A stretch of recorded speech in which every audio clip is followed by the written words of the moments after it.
know, I cut my own hair. But Conrad sells real good disinfectant. What can I do for... Oh? Am I in the company of a fellow doctor? I am a Spacer's Choice certified surgeon, and if you must know, I can stitch a severed thumb with a 58% chance of avoiding gangrene.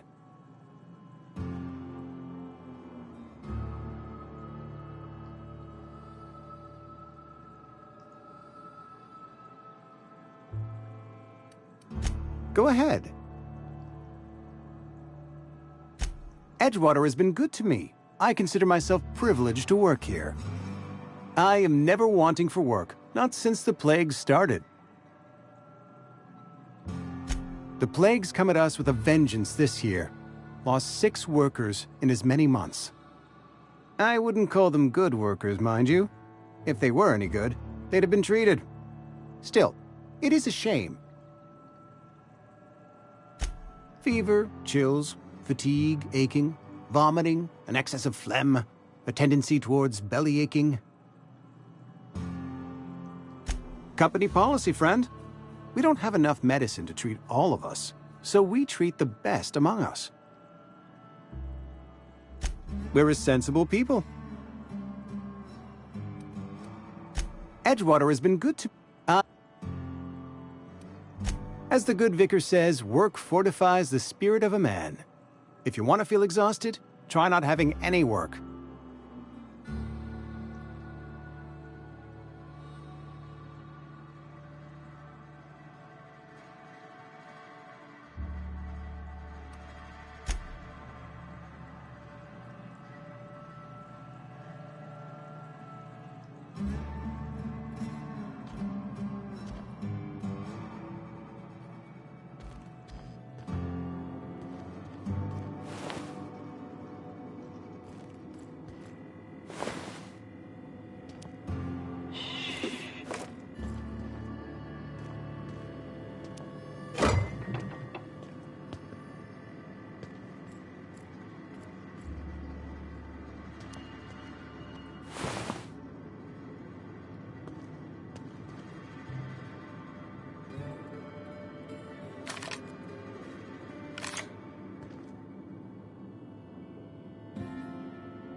What can I do for you?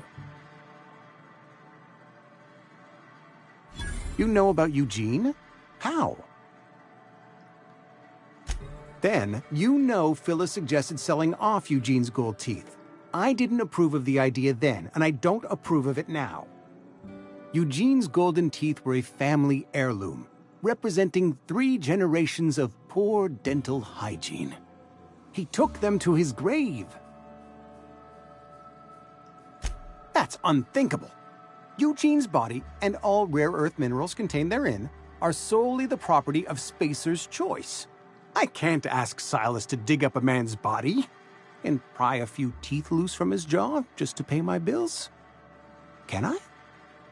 Are you asking rhetorically? Because if you're being serious... Ugh, gross. Desperate measures, Miss Holcomb. Desperate measures. I'm going to have to ask Silas to dig up those teeth. It's the only way I'm paying my gravesite fees. I'm sure that I have no other choice. Here you are. Gravesite papers affixed with my signature and an IOU.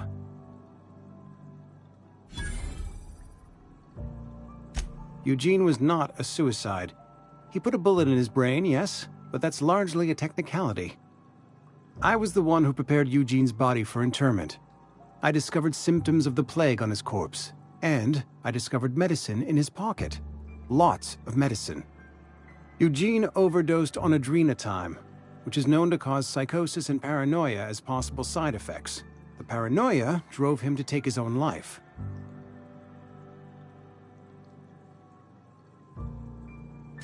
It's a miracle of bureaucracy. If Eugene's death were filed as a suicide, we'd all pay the price for his crime. We can all thank our lucky stars that young Eugene was hopped up on medication and suffered its predictable side effect. I included it all in my official report. I'd like to think I saved Edgewater a great deal of money. We never could have paid the fines associated with a suicide.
Hey, lovely to see you about, Miss Parvati. Things going all right, Silas? Been keeping him careful and true, miss.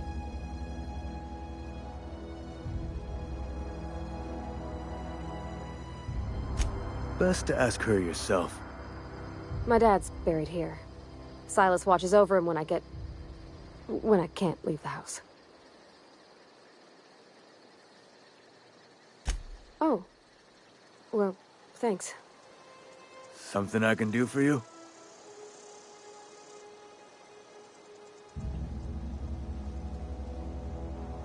You run into any trouble?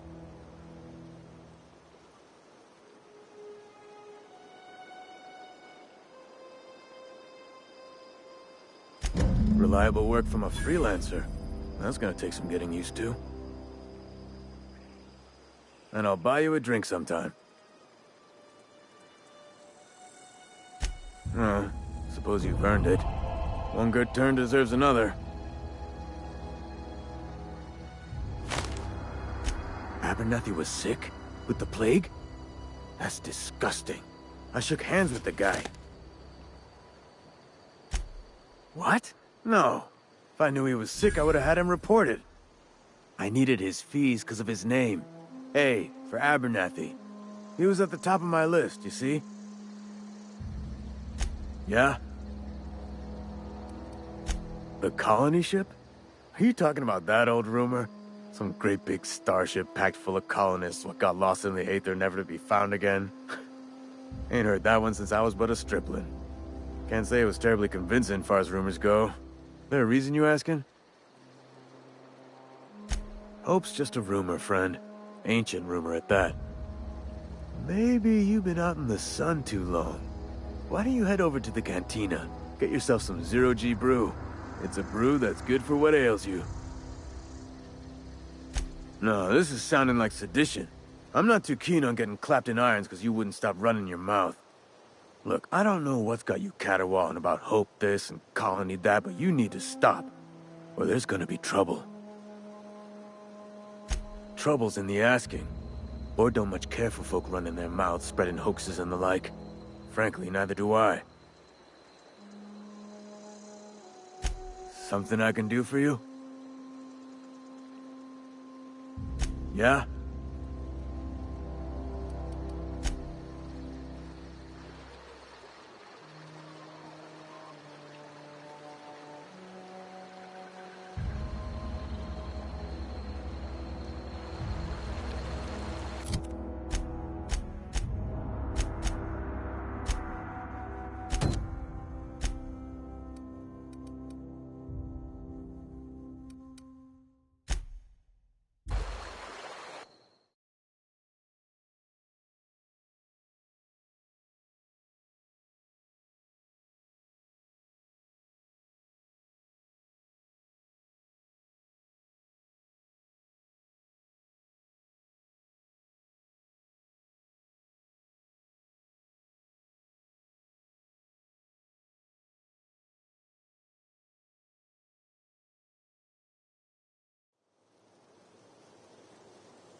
Somebody's been running around town raving about a colony ship. Plague must have gone into their brain matter.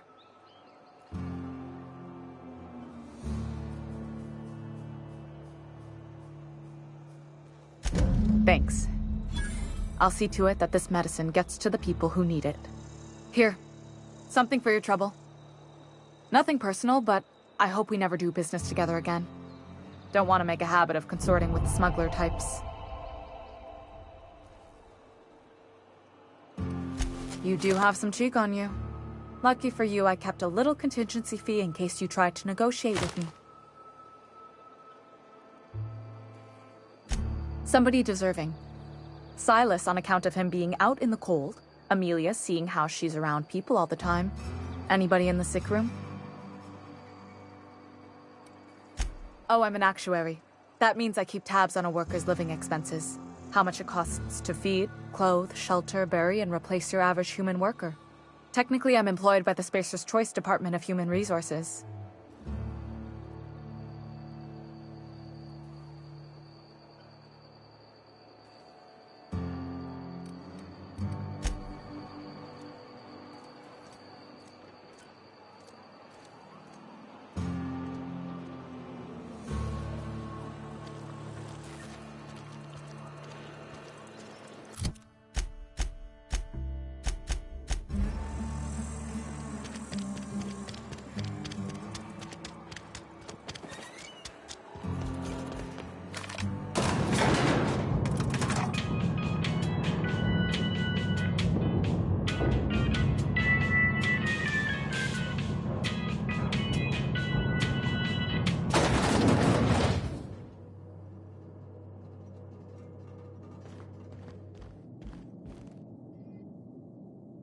I appreciate what you've done for us. That's good enough for me. Adelaide and I have a history. Was unlikely she'd ever come back. But hope springs eternal. We are in your debt.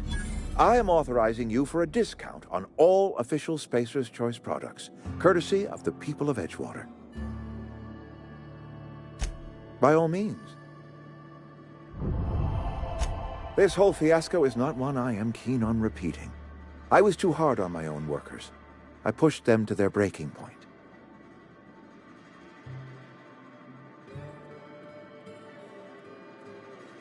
With more hands at the cannery, I expect productivity will rise. I expect we'll grow. And I expect I can ask corporate to send us some more medicine. We'll survive, one way or another. I do. Grace Romero, wasn't it? Brusque, truculent, never seemed to care much for cannery work.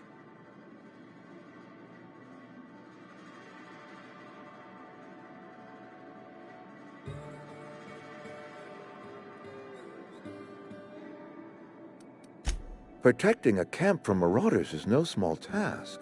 I'll see to fitting her out in a guard's uniform. Thomas Kemp? I remember him. Had to write him up for daydreaming a few too many times.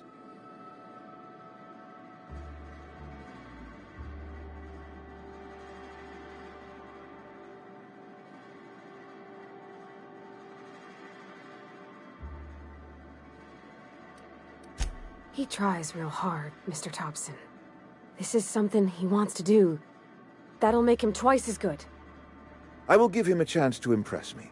If he knows his way around a toolbox, I may have a place for him in the Holcomb workshop.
my dad.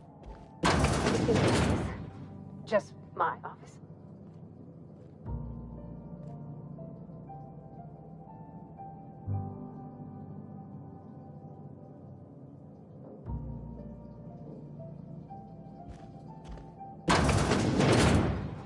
I don't like coming out here. Monstrous stare. If you need to go, I'll wait outside.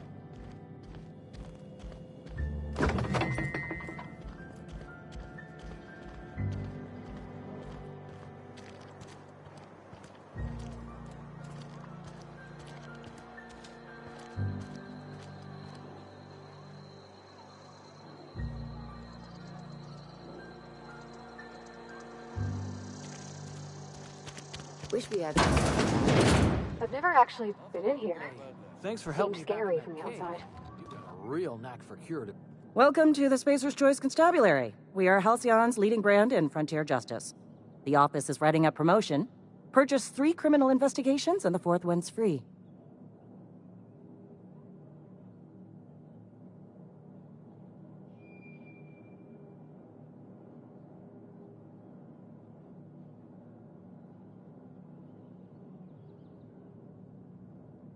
Know how to carry yourself in a fight? I've got bounties out for these 3 marauders. Cross them off and bring me their fingers. Just 1 per marauder, please. I'll dust off the old fingerprint roller.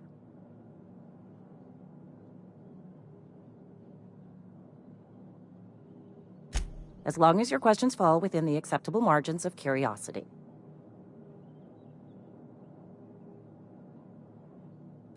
His likeness decorates many a wanted poster. Do you have any relevant information about this individual?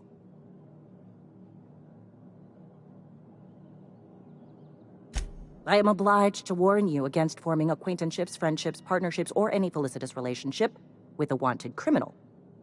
I am also obliged to inform you of our referral program.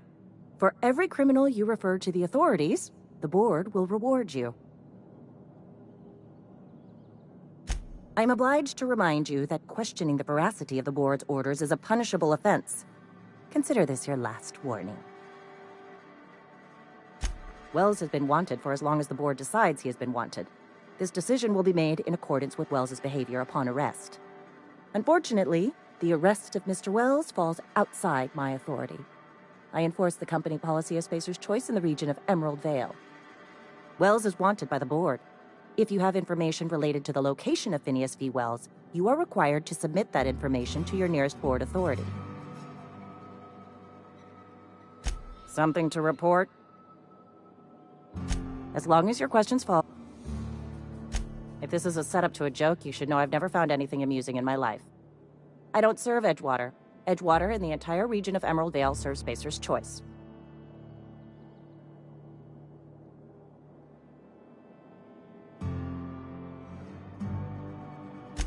Spacer's Choice is a wholly owned subsidiary of Universal Defense Logistics, which occupies a seat on the Halcyon Holdings Corporation, also known as the Board. I must admit it bothers me that you don't already know this.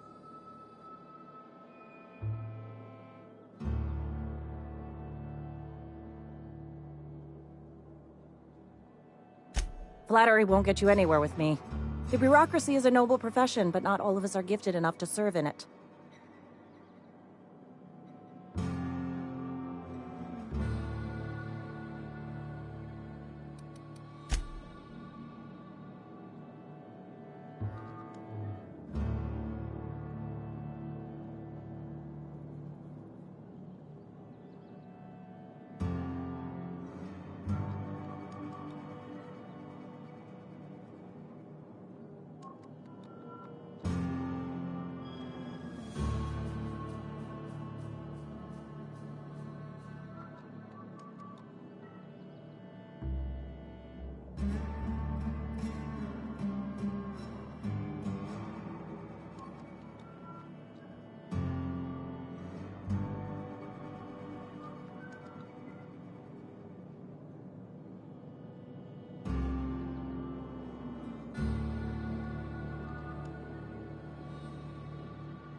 Wish we had some better rations. Just the way it goes, I suppose.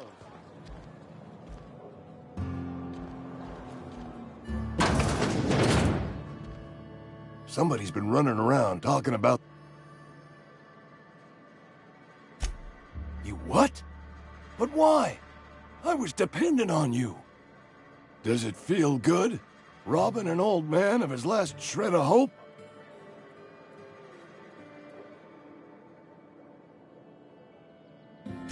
Betray a man in his final hours? Of course. I understand. Hell, I'd probably do the same to you, given the chance. So, you just here to watch me die, or what?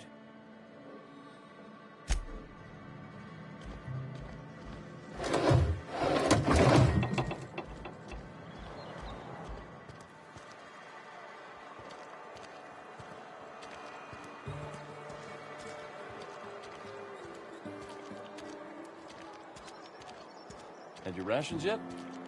Yep. 2 whole cans of salt tuna.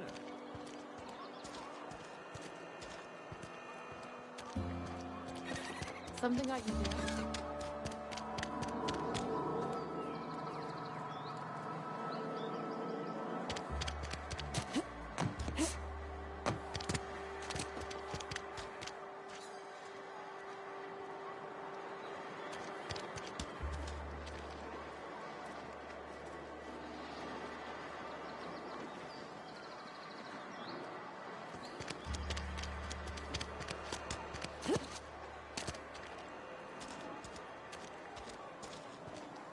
I've been feeling pretty low these days.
Incoming!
Mika!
nothing but Saltune. Something to report? We pay by the finger. What do you have for me? Gil Antrim. Real name, Guillaume. Duly processed by a freelancer on behalf of Spacer's Choice. I remember him. Was just a kid last I saw him. Shame. I'll just need your signature here, here, here, here, and here. Got any more fingers for me? Mabel Burgess. Age 37. Right or left-handed? Let's just say no longer applicable. I remember Doc Burgess. Conducted my physical every fiscal quarter. Guess she couldn't keep her hands off her patient's medicine. Still one outstanding bounty. If you've got a finger, I've got the paperwork. Here we are. Bertie Cotton. Cause of death. Let's just say overwhelming physical trauma. Bert was the local preacher before Max took over. Always was quick to remind us that we all get what we deserve in the end. Well, that's all three. I must remember to requisition some more fingerprint to ink. Here's all the compensation you've earned, plus a bonus. You've done such a bang-up job hunting down our former workers that I thought it only proper to deputize you. Congratulations. Let me stop you there. It is official Spacer's Choice policy that all Marauders, regardless of prior affiliation to the Spacer's Choice brand, no longer qualify as our people. Marauders are folk who lost the will to keep working, wandered out into the wilds and gave into their baser instincts. Not everyone's cut out to work in Edgewater. Some turn deserter, some turn marauder. None of them get my sympathy. Uh-huh. I recall young Eugene. Good kid. Nice smile. Fussy about his health, though. Took a little too much adrenatime. That'll do a number on your brain matter. Says so right on the warning label. Violent psychosis is a well-documented and legally accounted for side effect of adrenatime. What's on your mind? Wish we...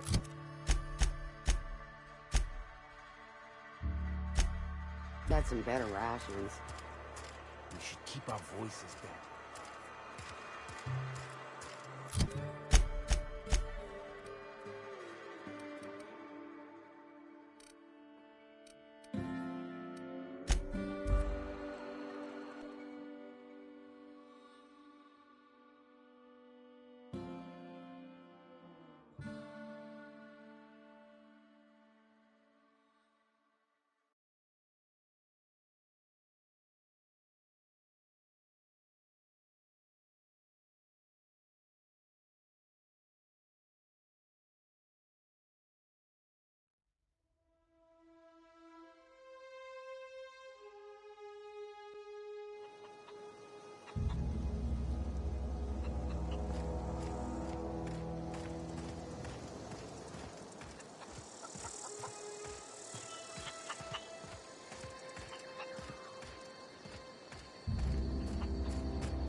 Look at that. This... Good for them. I'm glad. Back to the old cannery with Grace and Thomas and Stefan and all the others. I expected it'd end like this. Lived out here for years all by my lonesome. Only right that I'd die the same way. I expect you've done enough for the Vale. If you don't mind leaving an old lady with her thoughts, I'd be much obliged. It is too late, and I'm tired of talking.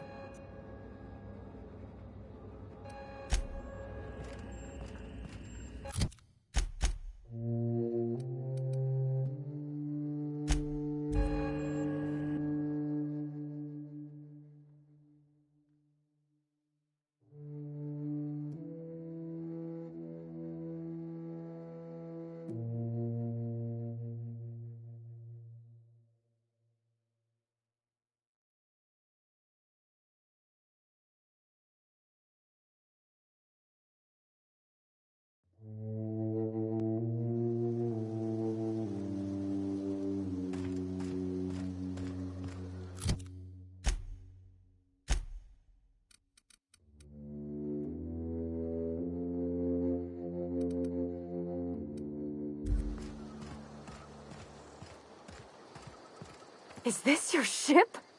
Oh my stars, she is just so handsome. Does she have a name yet? What's her drive model? Oh, gosh. Listen to me babbling.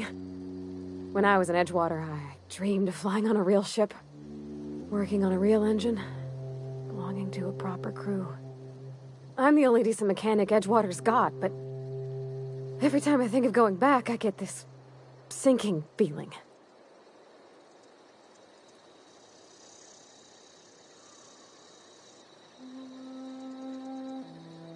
Well, it's kind of you to say that. And you're right. I wasn't happy.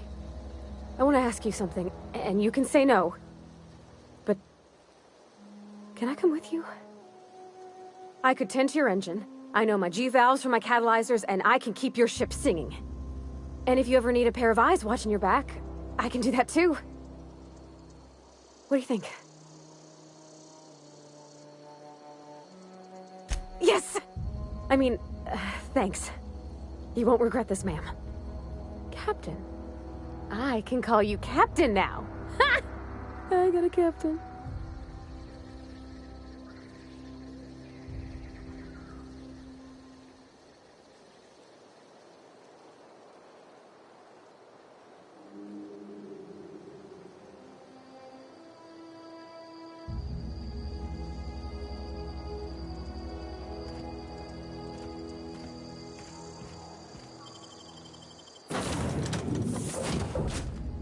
Well, I certainly am looking forward to flying on a ship named the Unreliable.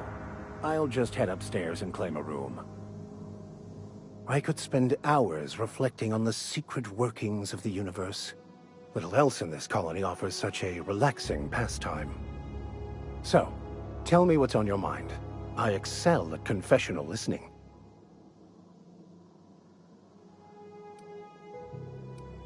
Nothing too out of the ordinary. Just your run-of-the-mill vicar with a violently enthusiastic disposition. That's what my parents called it. I grew up in a pit of a town much like Edgewater. I was destined to be a laborer like my parents, but I was infected early with a need to solve the equation. My passion didn't sit well with them. My parents, ironically. They internalized the precepts of scientism like no one I've ever known. They had a pure faith, a faith that brought joy to them regardless of the situation. I envied that. I wanted that peace.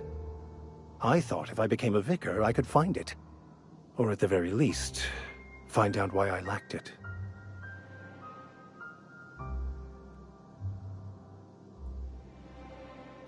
They thought I was fighting the plan, should have accepted my lot.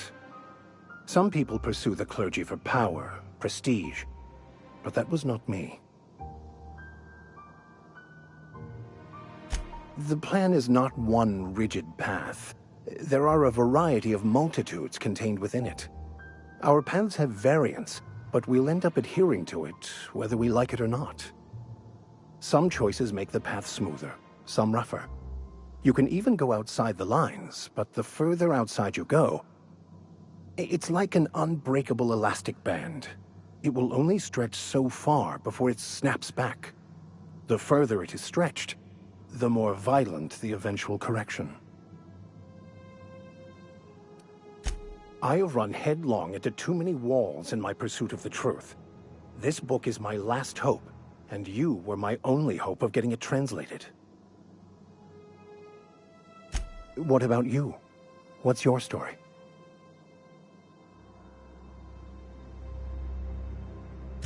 And how did he do that?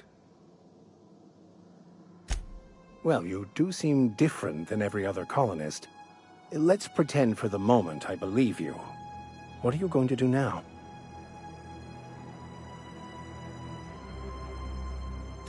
That seems a dangerous proposition.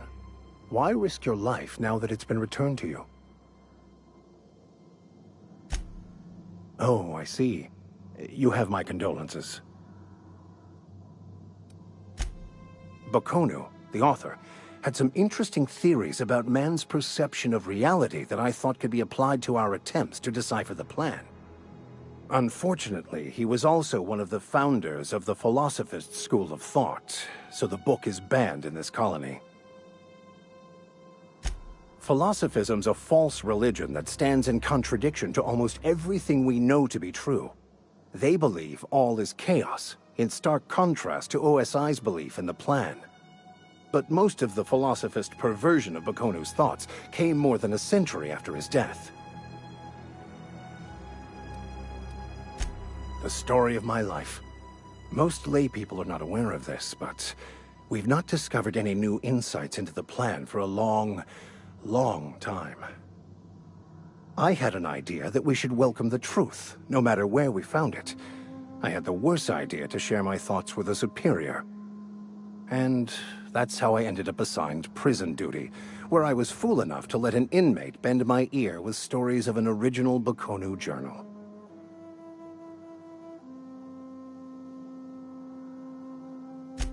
I've been thinking on that. There's a former infamous Philosophist scholar who fled Terra 2 some years ago. He's an expert on Bakonu. He's also who told me of the journal's presence in Emerald Vale. If anyone in this colony could translate that book, it would be him.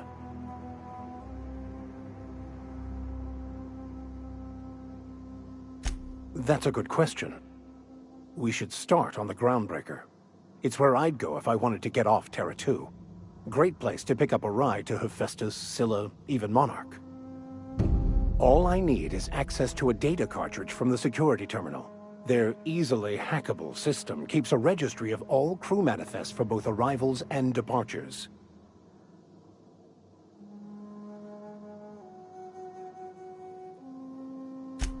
I'll comb the last 6 months of departure manifests to track the Philosophist's off-world destination. Thank you, Captain.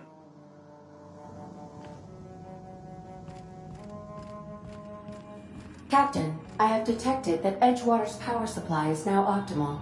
I applaud your willingness to invest your time in the local community. What can I do for you, Captain? Do you know how to install a power regulator? Outstanding, Captain. Your aptitude for engineering will prove invaluable in the event of another catastrophic engine failure.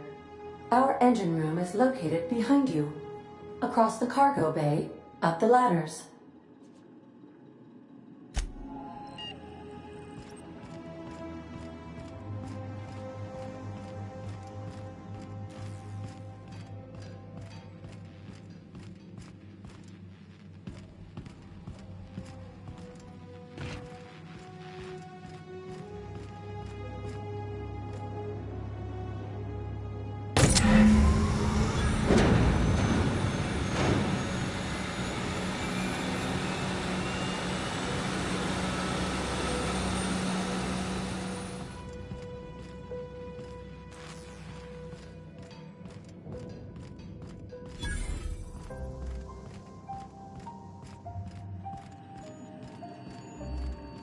What can I do for you, Captain? All systems are operating within acceptable parameters. I am prepared to bring the Unreliable into low-altitude orbit. This should prove an adequate test of our flight capabilities.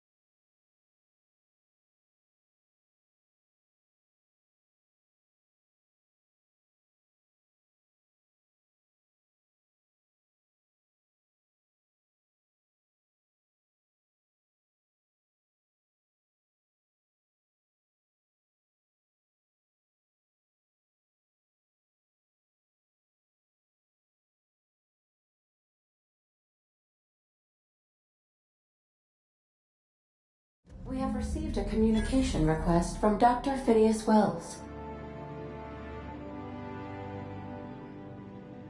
Aha, there you are. Hale and hearty, and captain of your own ship.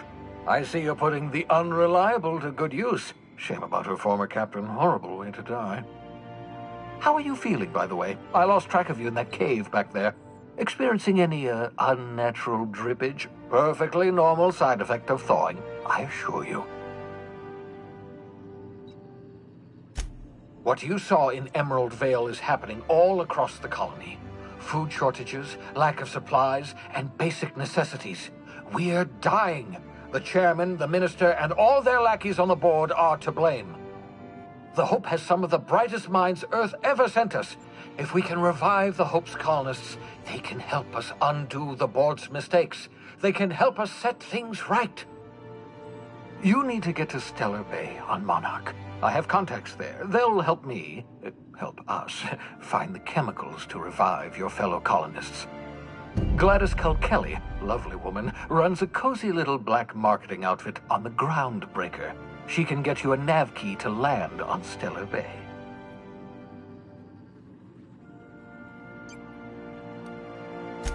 Strictly speaking, Monarch is a moon, terraformed badly, and almost completely lawless. You'll love it. Captains don't fly their own ships, you see. Your navigation terminal handles the, navigation. Think of a nav key as a set of flight instructions.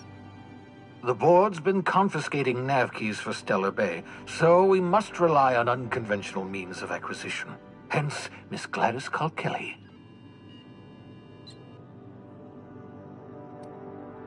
Gladys and I have been doing business for years. Her smuggling credentials are unimpeachable. If anyone can get you a key to Monarch, it's her.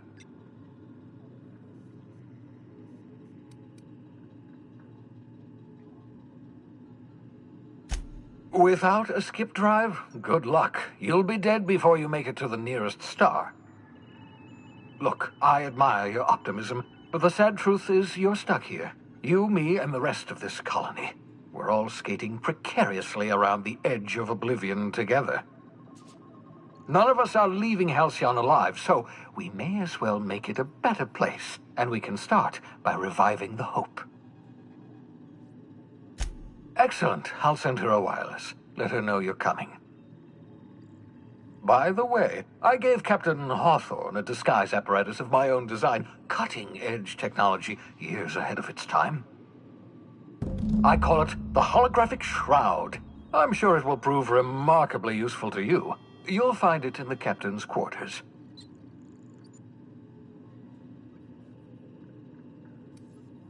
Marvelous device. I'm quite proud of myself. The shroud changes the user's appearance to mimic that of another.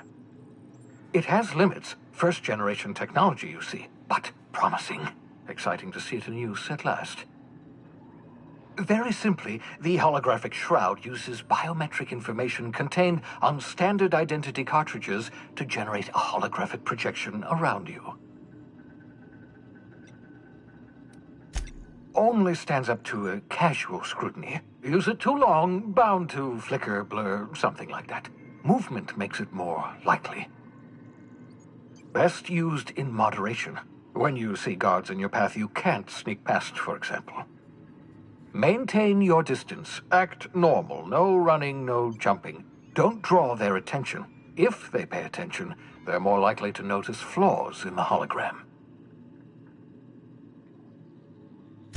A change of clothes. What is this? Some old spy serial? What inattentive and brainless guard would be fooled by such a shabby disguise?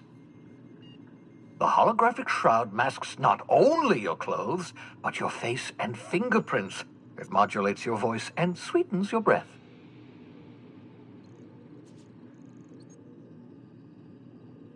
Science, that's how.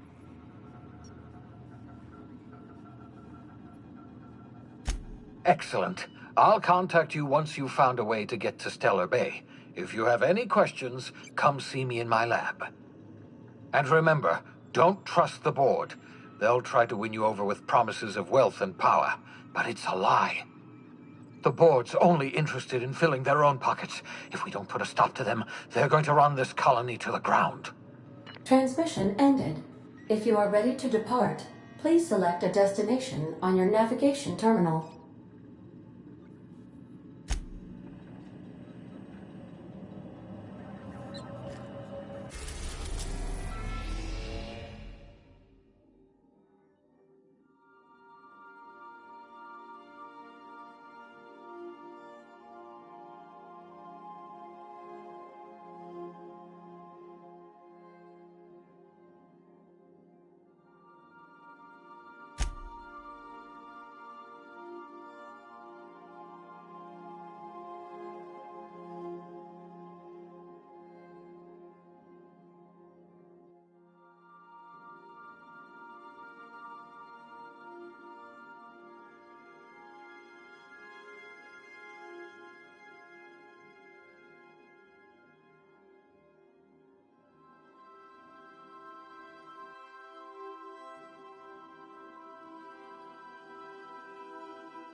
Message from Dr. Wells. We'd like to congratulate you on finding a route to Monarch. Cascadia is utterly seething with dangerous, highly aggressive creatures more than capable of tearing you limb from limb. You'd have to be a lunatic to land in Cascadia, and I'm reasonably certain I tested your brain for incipient signs of insanity. Trust me, talk to Gladys Culkelly.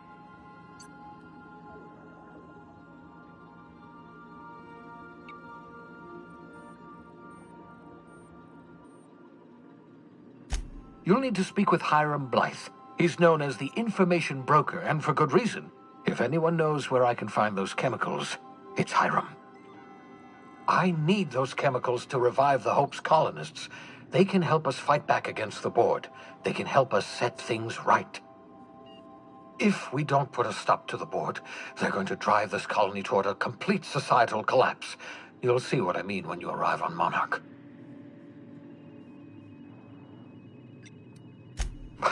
No, never. Monarch is a hotbed of political activity. I can't imagine why Hiram set up shop there. Cuisine, perhaps? You'll want to hire the services of a skilled guide. I recommend a hunter by the name of Nyoka. Frequents the drinking establishments of Stellar Bay. Very hard to miss. Once you have everything you need, make your way to Hiram Blythe's compound. Come see me in my... Best of luck. Captain, an unusual wavelength is coming through Monarch's aether wave frequencies. The Eternal is in us all. The OSI would have you believe that your place in society, indeed in the universe, is preordained. A man who works in the mines of Hephaestus, coating his lungs in mercury dust for naught but a few bits a night. This fate is set in stone? When he dies young, coughing up black blood, his part in the grand plan? No, I say. Greatness is in everyone. Not just those so fortunate as to have been born into prosperity. That was unexpected and odd. I am inclined to agree with your assessment, by which I mean I have been systemically programmed to do so. Of course. What part of the colony would you like to discuss?